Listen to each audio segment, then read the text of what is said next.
صحبت اللہ والوں کی، صحبت اللہ والوں کی۔ جناب نبی کریم صلی اللہ علیہ وسلم رجب کے مہینے سے ہی جو آنے والا مہمان ہے رمضان المبارک کا مہینہ، تو اس کی تیاری شروع کر دیا کرتے تھے۔ اور دعا جو میں نے خطبے میں پڑھا ہے کہ آپ دعا مانگا کرتے تھے، اللہم بارک لنا فی رجب و شعبان، کہ اے اللہ ہمارے رجب میں برکت عطا فرما اور ہمارے شعبان میں برکت عطا فرما، اور شعبان کے بعد جو اگلا مہینہ رمضان کا ہے اتنی مہلت ہم کو عطا کر کے ہم رمضان المبارک کا مہینہ پا سکیں اور تجھ کو خوش کر سکیں۔ یہ آپ صلی اللہ علیہ وسلم دعائیں مانگا کرتے تھے۔ رجب ہی سے رمضان کا ذکر شروع کر دیا کرتے تھے، شعبان میں اس کا ذکر اور بڑھا دیا کرتے تھے، اور آپ شعبان کے مہینوں میں آپ کی عبادات کے بارے میں آتا ہے احادیث کے اندر کہ صدیقہ عائشہ رضی اللہ تعالی عنہا بیان کرتی ہیں کہ شعبان کے مہینوں میں نفلی عبادتوں کا حال یہ ہوتا کہ بسا اوقات کوئی سال ایسا ہوتا کہ شعبان میں آپ لگاتار اس طرح روزہ رکھتے کہ یوں معلوم ہوتا کہ آپ رمضان تک لے جائیں گے روزے کو، اور آپ لگاتار روزہ رکھیں۔ اپنے روزے کو آپ صلی اللہ علیہ وسلم جو نفلی روزہ شعبان کا ہوا، شعبان کے مہینوں کا، وہ نفلی روزوں کو آپ ایک طرح سے رمضان سے ملا دیا کرتے تھے۔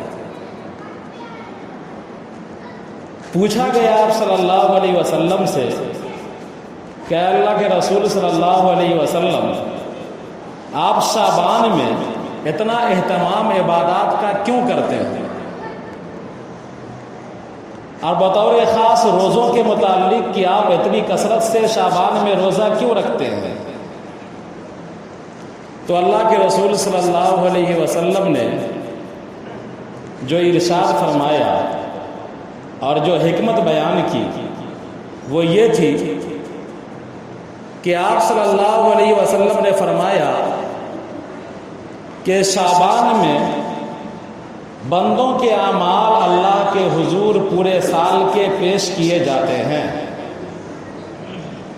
شعبان کے مہینوں میں بندوں کے اعمال اللہ کے حضور پیش کیے جاتے ہیں، لکھا جکھا ڈائری چارج شیٹ پیش کیا جاتا ہے اللہ کے حضور۔ فرشتے موجود ہیں ہمارے کاندھوں پر، ہمارے ہر حرکات کو، سکنات کو، اقوال کو، افعال کو نوٹ کر رہے ہیں۔ تو حضور نے فرمایا کہ عبادات کے اہتمام کی وجہ یہ ہے، بطور خاص نفلی روزوں کے اہتمام کی وجہ یہ ہے کہ میں چاہتا ہوں، اپنے بارے میں کہا کہ میں چاہتا ہوں کہ میرا اعمال جب پورے سال کا اللہ کے حضور پیش کیا جائے تو اس وقت میں روزے کی حالت میں۔ دوسری حکمت یہ بیان کی کہ شعبان کے مہینوں میں جو مقدورات ہیں فرشتوں کے سپرد کیے جاتے ہیں۔ ایک سال تک کون انسان مرے گا، کس حالت میں اس کی موت آئے گی، یہ ملک الموت کے حوالے کر دیا جاتا ہے، فہرست سونپ دی جاتی ہے۔ تو حضور صلی اللہ علیہ وسلم کے شعبان کے مہینوں میں عبادات کی تاکیدی اہمیت کے ساتھ عبادات پر عمل کی حکمت بیان کرنے والے ایک یہ بھی بیان کرتے ہیں، مفسرین محدثین بیان کرتے ہیں کہ آپ صلی اللہ علیہ وسلم کی حکمت یہ بھی تھی کہ جب اللہ تبارک و تعالی ملک الموت کے سپرد کرے فہرست انسانوں کی کہ فلاں کی موت کب آئے گی، کس وقت آئے گی، کس حالت میں آئے گی، تو یہ فہرست جب حوالے کیا جا رہا ہو تو بھی میں روزے سے ہوں۔ آپ صلی اللہ علیہ وسلم نے ہم لوگوں پر انتہائی رحمت کا مظاہرہ کرتے ہوئے، آنے والے تمام انسانوں پر رحمت کا مظاہرہ کرتے ہوئے اپنے اعمال کے تعلق سے یہ کہا کہ میں یہ چاہتا ہوں کہ میرا اعمال پورے سال کا پیش ہو تو میں روزے سے ہوں، تاکہ اللہ تبارک و تعالیٰ کو میرے بھوک، میری پیاس پر ترس آئے اور میرے تمام اعمال جو خیر کے ہوں قبول کر لیے جائیں۔ آپ صلی اللہ علیہ وسلم سے کے بارے میں کسی گناہ کا تصور، صغیرہ گناہ کا تصور بھی ہم نہیں کر سکتے، تو آپ صلی اللہ علیہ وسلم نے لوگوں کو یہ حکم نہیں دیا، بلکہ اپنی خواہش ظاہر کی اور اپنے اندر جو چیز تھی اس کو بیان فرمایا کہ میں یہ چاہتا ہوں کہ میرا اعمال اللہ کے حضور پیش کیا جائے پورے سال کا، تو میں روزے سے ہوں تاکہ اللہ تبارک و تعالیٰ کو ترس آ جائے کہ یہ میرا بندہ بھوکا پیاسا ہے، اس پر رحم کرو۔ تو کیا ہمارے اور آپ کے دلوں کے اندر ایسی تمنا نہیں ہونی چاہیے؟ یقیناً ہمارے دلوں کے اندر بھی ایسی تمنا ہونی چاہیے کہ ہمارے اعمال بھی جب اللہ کے حضور پیش کیے جائے تو ہم تسبیحات میں ہوں، ہم روزوں میں ہوں، ہم تلاوتوں میں ہوں، ہم ذکر و اذکار میں ہوں۔ تو میں بات شروع کیا تھا کہ رجب کے مہینے سے آپ صلی اللہ علیہ وسلم رمضان المبارک کا ذکر کیا کرتے تھے، چرچا کیا کرتے تھے۔ دنیا کا اصول ہے کہ مہمان کی آمد ہوتی ہے تو جیسا مہمان ہوتا ہے اس کے استقبال کی تیاری ویسے ہی کی جاتی ہے۔ اگر آپ کا کوئی رشتہ دار آ جائے، ہلکی پھلکی تیاری ہوتی ہے، بٹر بیگ سے کام چل جاتا ہے، چناچور کی پیکٹ سے، ایک آدھ چائے سے کام چل جاتا ہے۔ لیکن اگر رشتے والا مہمان آ جائے آپ کا تو اس وقت ماشاء اللہ پورے اخلاق کا ہم مظاہرہ کرتے ہیں اور اس کی تیاری 2-3 دن پہلے سے کرتے ہیں۔ اور پھر رشتے کے علاوہ اگر آپ کا ایسا عظیم مہمان آ جائے جو افسران کے قبیل سے ہو، کوئی بڑا عالم آپ کے یہاں آ جائے تو آپ کے استقبال کی تیاری کیسی ہوتی ہے؟ آپ مہینوں تیاری کرتے ہیں استقبال کی۔ ہم لوگوں نے بچپن میں دیکھا تھا، اخلاق الرحمان کدوئی گورنر تھے، وہ آئے تھے ہمارے یہاں، 15 سال سے بجلی نہیں تھی، لیکن اخلاق الرحمان کدوئی کے آنے سے پہلے سب پول تول ٹھیک کر دیا گیا اور جتنی سڑکیں تھی سب بنا دی گئی تھی۔ تو مہمان جتنا عظیم ہوتا ہے اس کی تیاری بھی اسی انداز سے کی جاتی ہے، اس کے استقبال کی تیاری۔ آپ نماز کے لیے آتے ہیں تو نماز کی تیاری آپ کرتے ہیں، پہلے مسواک کرتے ہیں، وضو کرتے ہیں، پھر آتے ہیں مسجد۔ کیوں؟ اس لیے کہ ہم کو اللہ کے حضور سجدہ کرنا ہے، اپنی ڈیوٹی کو ادا کرنی ہے۔ تو یہ رمضان المبارک کا جو مہینہ ہے یہ اتنی عظمت والا مہینہ ہے، اتنی عظمت والا مہینہ ہے کہ آپ صلی اللہ علیہ وسلم اس کی تیاری رجب کے مہینے سے شروع کر دیا کرتے تھے اور چرچوں کا موضوع بنا دیا کرتے تھے، گویا کہ رمضان کے خیرات کا، برکات کا آپ صلی اللہ علیہ وسلم پرچار کیا کرتے تھے تاکہ لوگوں کے دلوں کے اندر شوق ہو اور رغبت ہو، اور رمضان جیسے ہی شروع ہو اس کا ایک لمحہ بھی ضائع نہ ہو، غفلت میں نہ گزرے۔ آپ صلی اللہ علیہ وسلم اس مقصد کے تحت رمضان المبارک کے خیر کا، برکات کا چرچا کیا کرتے تھے۔ تو میں بات کہا کہ جتنا عظیم مہمان ہوتا ہے اس کی تیاری ویسے ہی کی جاتی ہے۔ تو یہ رمضان المبارک کا مہینہ یہ ماہ مہمان مہینہ ہے، یہ بڑا عظیم مہمان ہے، یہ برکتوں کی موٹری لے کر کے آ رہا ہے، رحمتوں کی موٹری لے کر کے آ رہا ہے، مغفرت کا بنڈل لے کر کے آ رہا ہے ہمارے پاس۔ تو اس کے استقبال کی تیاری اسی انداز سے کرنی ہے، اس کے استقبال کی تیاری سپول سے نہیں ہوگی یا کرانہ اسٹور سے نہیں ہوگی، وہ تو آپ کے کھانے کی تیاری ہے۔ رمضان کے نام پر جو آپ بازار جاتے ہیں اور جو چنا اور کچری وغیرہ کے لیے سامان خریدتے ہیں، وہ تو آپ کے پیٹ کی تیاری ہے، رمضان کی تیاری نہیں ہے۔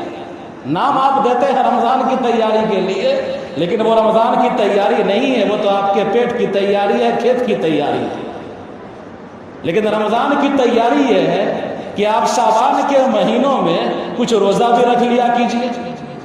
تلاوت بھی شروع کر دیجئے اگر نہیں کر رہے ہیں، اگر تلاوت کر رہے ہیں بڑھا دیجئے، نہیں کر رہے ہیں شروع کر دیجئے، اللہ تبارک و تعالیٰ کی طرف رجوع کرنے لگیے، یعنی اپنے آپ کو گریسنگ اور مرمت کر کے رمضان کے استقبال کے لیے تیار رہ جائیے کہ ہم کو رمضان میں خوب عبادت کرنی ہے اور ایک لمحہ بھی ضائع نہیں کرنا ہے۔ رمضان کی عظمت کا احساس ہمارے دلوں کے اندر آئے کہ کتنا عظیم مہینہ ہے، اللہ تبارک و تعالیٰ کی طرف سے ہم کو ملا ہے، گاڈ گفٹ ہے۔ تو جب عظمت کا احساس آئے گا تو آپ اس کی ناقدری نہیں کریں گے، رمضان المبارک کی اوقات کو ضائع نہیں کریں گے۔ رمضان نعمت والا ہے مہینہ، نعمت کا احساس ہو جائے گا کہ اللہ کی طرف سے عظیم نعمت ہم کو ملی ہے، پتہ نہیں یہ نعمت آئندہ ملے نہ ملے،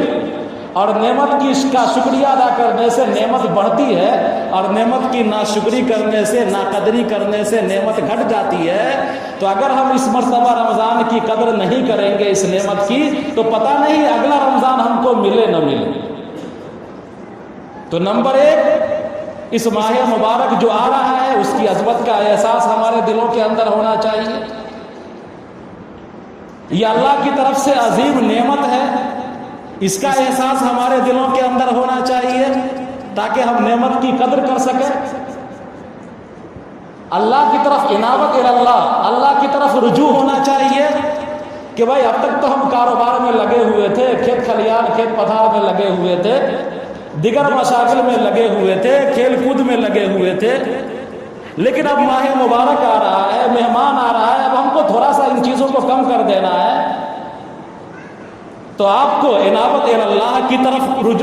طرف رجوع کرنا ہے، اسی مہینے میں رجوع کرنا ہے، شعبان کے مہینے میں، تاکہ آپ کی ریپیئرنگ اچھی ہو جائے اور رمضان میں چلنے کے لائق آپ ہو جائیں۔ تو یہ چیزیں جب آپ کریں گے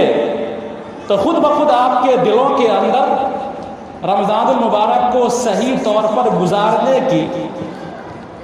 صلاحیت پیدا ہوگی، سوچ پیدا ہوگی، تو انشاءاللہ آپ کا کوئی لمحہ ضائع نہ ہوگا، آپ کا کوئی وقت ضائع نہ ہوگا، اور آپ اللہ تبارک و تعالیٰ کی رضامندی کے طالب بن کر رہیں گے اور طالب بن کر وقت گزارتے جائیں گے۔ اور پھر جب آپ رمضان المبارک کا آخری عشرہ گزار لیں گے تو اللہ تبارک و تعالیٰ کی طرف سے آپ کے لیے اعلان بھی کر دیا جائے گا کہ آج آگ سے برات کا اعلان کر دیا گیا، مغفرت کا اعلان کر دیا گیا۔ لیکن اگر یوں ہی ہم کو اس ماہ مبارک جو آ رہا ہے اس کی عظمت کا احساس نہ ہو، نعمت کا احساس نہ ہو، اللہ کی طرف رجوع نہ ہو، یوں ہی اگر ہم وقت ضائع کرتے رہے اور یوں سمجھیں کہ جس طرح صبح ہوتی ہے، شام ہوتی ہے، عمر یوں ہی تمام ہوتی ہے،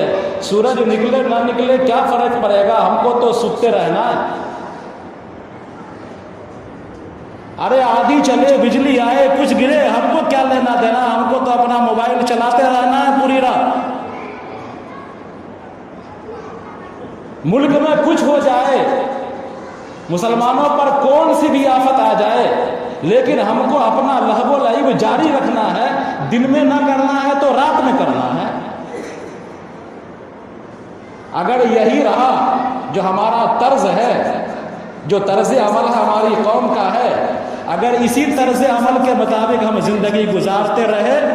تو ظاہر سی بات ہے کہ سوائے خسران، ناکامی، گھاٹے کے ہم کو کچھ ملنے والا نہیں ہے۔ دنیا کے اندر بھی ہم گھاٹا اٹھانے والے اور آخرت کے اندر بھی ہم گھاٹا اٹھانے والے۔ لہذا کامیاب انسان وہ ہے جو دنیا کے اعتبار سے ہو یا آخرت کے اعتبار سے ہو، جو اپنے اوقات کی قدر کر لیتا ہے، اللہ تبارک و تعالیٰ نے ہم کو زندگی انتہائی مختصر دی ہے. جو سانس ہم لے رہے ہیں یہی ہمارا ہے، اگلا سانس ہمارے باپ کا نہیں ہے، اور جو گزر چکا وہ بھی ہمارا نہیں ہے. اس لیے ہر لمحے کی قدر کیجئے، اللہ تبارک و تعالیٰ کی رضامندی حاصل کرنے کی کوشش کیجئے، اور اگلا مہینہ جو آ رہا ہے ماہ مبارک، اس مہینے کی تیاری ابھی سے شروع کر دیجئے. تلاوات کو بڑھا دیجئے، ذکر و اذکار کو بڑھا دیجئے، استغفار کی کثرت کیجئے، تسبیحات کا اہتمام کیجئے. اللہ کے رسول صلی اللہ علیہ وسلم کے بارے میں آتا ہے کہ شعبان میں آپ صلی اللہ علیہ وسلم کمر کس لیا کرتے تھے. تو آپ کمر کس لیا کرتے تھے کبڈی کھیلنے کے لیے نہیں، گلی ڈنڈا کھیلنے کے لیے نہیں، بلکہ آپ کا کمر کسنا عبادات کے لیے ہوا کرتا تھا. یعنی مکمل تن من سے تیار ہو جاتے تھے عبادت کے لیے، تاکہ ایک لمحہ بھی رمضان المبارک کا ضائع نہ ہو. اللہ تبارک و تعالی ہم سب کو کہنے سننے سے زیادہ عمل کی توفیق عطا فرمائے. ربنا تقبل منا انک انت السمیع العلیم. صحبت اللہ والوں کی، صحبت اللہ والوں کی.